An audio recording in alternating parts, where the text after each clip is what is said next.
Hey team, today we are going to talk about doing a deadlift. And since we love kettlebells around here at the Remedy, we're going to use a kettlebell deadlift, right Joy? Right.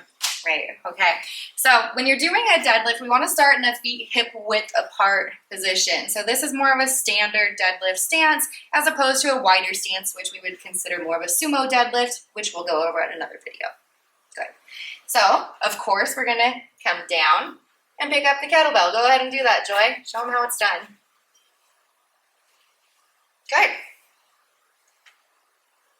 Good. Go one more.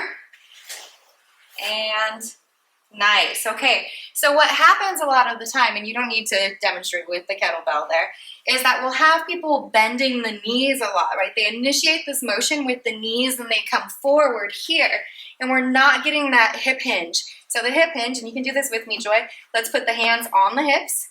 Right, we want to bend at the hip first, so really stretching back. This is the time where you should feel that stretch through your hamstrings and your glute. You getting a stretch there? Yes. So we're bending the knees a little bit, basically to get the kettlebell down to the ground, right? And then from there, we're going to powerfully push into the ground, come up, and I always say, pick it up like you mean it, right? Don't pull it up slowly here, flexing the spine, keep a nice flat back, and pick it up.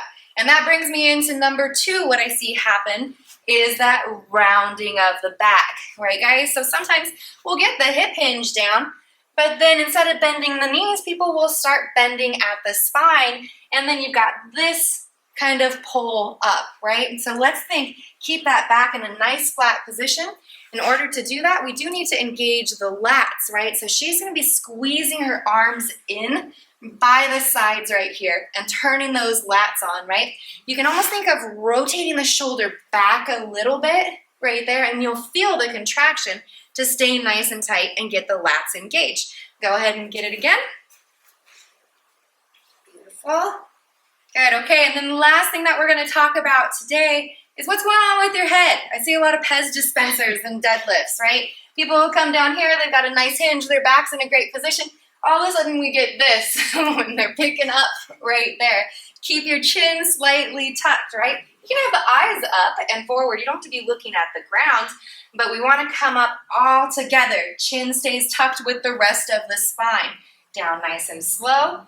Chin stays with the spine. No jerking up like that. Joy, you love deadlifting? Show them one last rep. Nice. Awesome. Thanks, guys. Let me know if you have any questions.